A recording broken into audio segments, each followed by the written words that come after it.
अमर मृतकों से भरी दुनिया में पुनर्जन्म। मैं शरण स्थल नहीं गया। मैंने एक बर्बाद शहर में सुविधा स्टोर खोला, क्योंकि मैं सोने की ट्रेडिंग प्रणाली से बंधा था। सोना होते ही मैं सर्वशक्तिमान था। तभी अमर मृतकों का समूह मेरी दुकान पर आया। मैंने खिड़कियां साफ की थीं। क्या तुम्हें सार्वजनिक स्वच्छता की समझ नहीं? क्यों? मैंने स्प्रे बोतल उठाई, कांच के दरवाजे के बाहर भीड़ पर किया और ट्रिगर दबाया। अगले ही पल जो जॉम्बी भीड़ उछल कूद रही थी, जैसे पॉज बटन दब गया, वे जम गए। फिर जैसे कोई शिकारी देखा हो, वे घबराकर बिखर गए, रेंगते और भागते हुए स्टोर के प्रवेश द्वार का 10 मीटर दायरा खाली कर दिया। यह एक सिस्टम सूचना है। भूत उतारने वाला क्लीनर सफलतापूर्वक उपयोग हुआ। 1 यूनिट खत्म, 99 यूनिट बचे। बाहर देखे बिना मैं शेल्फ पर च्यूइंग गम व्यवस्थित करने लगा। हर डिब्बा सीधे सामने हो, 1 डिग्री का भी फर्क नहीं। मदद करो। उसकी शक्ल मौत की तरह पीली थी। उसने आखिरी ताकत से कैश रजिस्टर की ओर रेंगते हुए बढ़ा। उसने अपना दाहिना हाथ, जिसकी उंगलियों के नाखून काले कीचड़ से सने थे, बढ़ाया और मेरी पैंट पकड़ने की कोशिश की। मैं पीछे हट गया। उस गंदे हाथ से बचते हुए मेरे चेहरे पर कोई सहानुभूति नहीं थी। मैंने दरवाजे के पास साइन की ओर इशारा किया और कहा, यहाँ उधार नहीं मिलता। साथ ही फर्श गंदा करने पर सफाई शुल्क लगेगा। वह आदमी सन्न रह गया। वह घबराकर अपने कोट में हाथ डालने लगा। एक भीगा बटुआ निकाला और लाल नोटों का गट्ठा काउंटर पर पटक दिया। नोट बिखर गए। मैंने उंगली बढ़ाई और अपनी कफ से चिपके 100 युआन के नोट को झाड़ दिया। माफ करें सर, यहाँ फटे कागज नहीं लेते। आपको विनिमय दर पता होनी चाहिए। मैंने कैश रजिस्टर के ऊपर इलेक्ट्रॉनिक डिस्प्ले की ओर इशारा किया। वहां खून जैसे लाल रंग में घूमता टेक्स्ट था।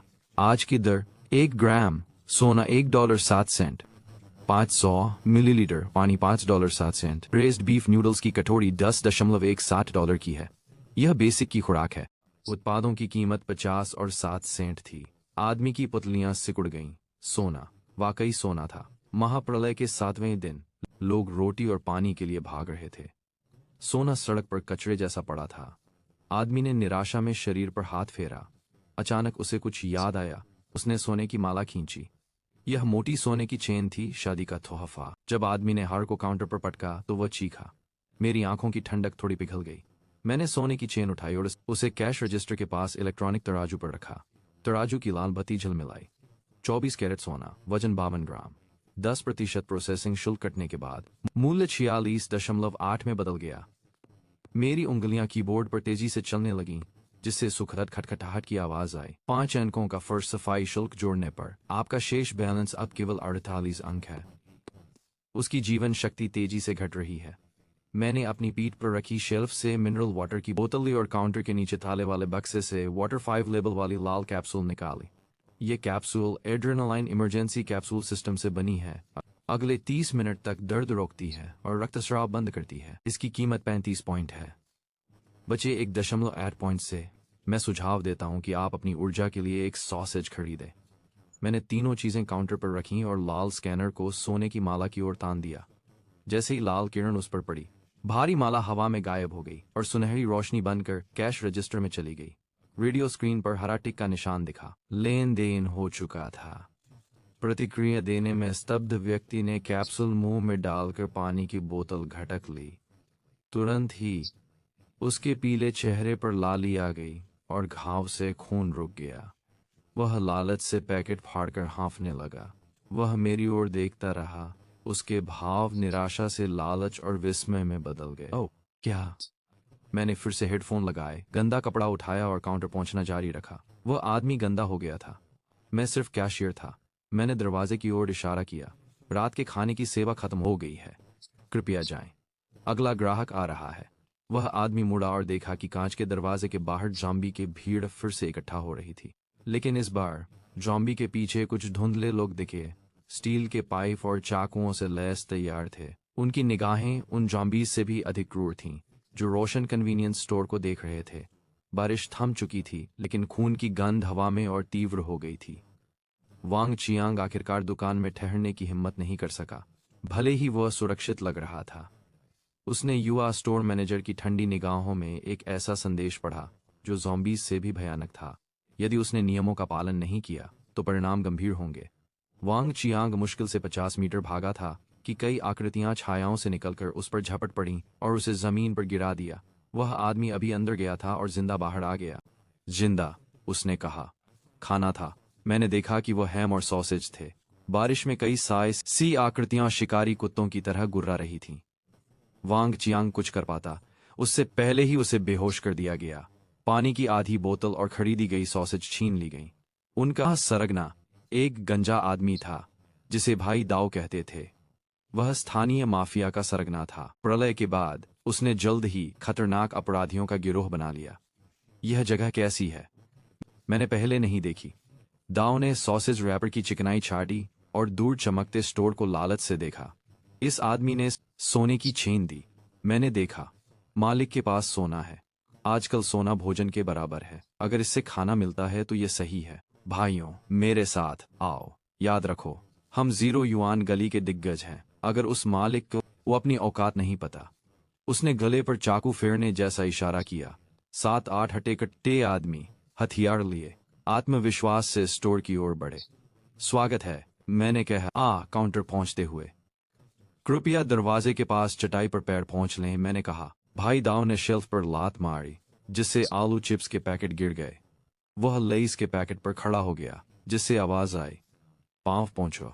दाऊ ने चाकू काउंटर पर पटका। रेडियो हिल गया। वह बोला, सारा खाना ला दो। मैंने काम रोका और धीरे से सिर उठाया। मेरी आंखें दाऊ पर शांत भाव से टिकी थीं, जैसे किसी बोलती लाश को देख रहा था। स्टोर के नुकसान: आलू चिप्स का बैग, 15 अंकों काउंटर पर खरोंच, 50 अंकों कर्मचारियों से दुर्व्यवहार, 100 अंक। मेरी आवाज स्थिर और शिष्ट थी। कुल 165 क्रेडिट। आप कार्ड या नकद से भुगतान करेंगे? ओह माफ करें, हम केवल सोना लेते हैं। दाऊ ने सोचा और अचानक हंस पड़ा।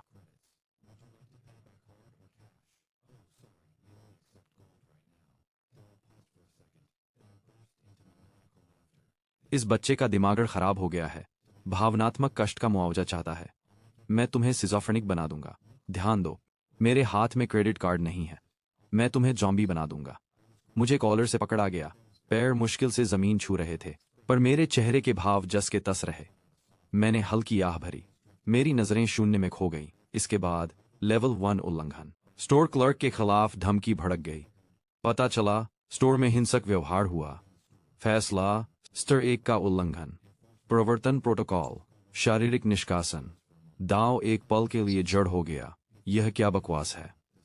बोलने से पहले सुविधा स्टोर की छत की बत्ती पलटी, जिससे एक काला मुंह जैसा कुछ दिखा। नहीं, बल्कि एक छोटे टरबाइन इंजन जैसा। एक भयानक अदृश्य गुरुत्वाकर्षण बल आया और वह जोर से घुटनों के बल गिरा। उसकी हड्डियां चटकने लगीं। कुरकुरी आवाज के साथ एक चीख ने रात के सन्नाटे को चीर कर रख दिया। 7-8 गुंडे फर्श पर चिपके पड़े थे। उनके चेहरे टाइल से चिपके हुए थे और वे हिल भी नहीं पा रहे थे। उन्हें ऐसा महसूस हुआ जैसे उनके अंग बाहर आ रहे हों और उनके हथियार मैंने कॉलर ठीक की। लाल स्कैनर काउंटर पार किया और चाकू वाले भाई के पास पहुंचा, जो फर्श पर घुटने टेक रहा था। मैंने तुमसे पहले कहा है, इस दुकान में हिंसा निषिद्ध है। मैंने स्कैनर नीचे करते हुए कहा ताकि उसकी लाल किरण भाई दाऊ के चेहरे पर चमकने लगी। डूम्सडे स्टोर के नियम 3 के अनुसार डकैती के प्रयास में शामिल लुटेरों की सभी उच्च मूल्य वस्तुएं मुआवजे में जब्त होंगी और उन्हें ब्लैकलिस्ट कर परिसर में स्थायी रूप से प्रवेश से रोका जाएगा। मैंने भाई दाऊ की जेब से सोने की अंगूठी निकाली। उसके मुंह से 2 सोने के दांत बाहर गिर पड़े। सिस्टम ने उन्हें पुनर्चक्रण योग्य सोना माना। एक लग्जरी घड़ी, दूसरी सोने की अंगूठी, 4 ग्राम सोने के दांत और 8 ग्राम अशुद्ध सोना था। घड़ी रोलेक्स थी। माफ करें, इसमें सोना नहीं है। सिस्टम इसे नहीं मानेगा। मैंने रोलेक्स को तिरस्कार से जमीन पर फेंक दिया। हालांकि आपने 2 दांत दिए हैं, इस बार मैं आपको माफ कर दूंगा। मैं खड़ा हुआ और छत की ओर उंगलियां चटकाईं। वह भयानक गुरुत्वाकर्षण शक्ति तुरंत कच्ची शक्ति में बदल गई, जिसने मुझे तोप के गोले की तरह आगे ढकेल दिया। ब्रदर दाव और उसके गुंडे एक अदृश्य शक्ति से झटके से सुविधा स्टोर के प्रवेश द्वार से बाहर उछले और कीचड़ भरी सड़क पर जा गिरे। बारिश के बाद दुकान के कांच के दरवाजे धीरे धीरे बंद हो गए और बाहर की हलचल को रोक दिया। मैं काउंटर पर लौटा और फर्श पर टूटी चिप्स देखी। सच में खाना बर्बाद करना शर्मनाक है। दरवाजे के बाहर दाव, जिसकी टांग टूटी थी, कीचड़ भरे पानी में दर्द से चिल्ला रहा था। अंधेरे में चमकती हरी आंखों के कई जोड़े चीखों को उजागर कर रहे थे और ताज़े खून की गंध ने पड़ोस के आधे ज़ॉम्बी को खींच लिया था। अगली सुबह दुकान से थोड़ी दूरी पर कई काटे हुए शव कंकाल बन चुके थे, जो पिछली रात के परिणाम को दर्शा रहे थे। मैं काउंटर के पीछे बार स्टूल पर बैठी थी, बारकोड स्कैनर हाथ में पकड़े, सिस्टम पैनल पर डेटा देख रही थी। स्टोर का पहला स्तर था जिसमें 50-8 ऑर्डर पॉइंट थे। अगले स्तर के लिए 1000 में से 50-8 ही चाहिए थे। ये लोग काम नहीं कर रहे, उनके पास ज्यादा स्टॉक नहीं है। तभी सुविधा स्टोर का दरवाजा खुला। इस बार हाई स्कूल यूनिफॉर्म में एक लड़की आई। जब उसने शेल्फ पर सामानों की चकाचौंध करने वाली श्रृंखला देखी तो उसकी सतर्कता तुरंत एक स्तब्ध अविश्वास में बदल गई। उसका नाम सुझाई था और वह एक खेल छात्रवृत्ति की छात्रा थी। जब महाप्रलय शुरू हुआ तो वह संयोग से स्कूल में थी। सुझाई सावधानी से काउंटर तक गई और अपना बैकपैक जमीन पर रख दिया। सड़क के कोने पर एक आदमी है जिसकी बांह टूटी हुई है और वह मर रहा है। जैसे ही उसने बैकपैक की ज़ाइप खोली और एक गहरी सांस ली, एक चमकदार सुनहरी रोशनी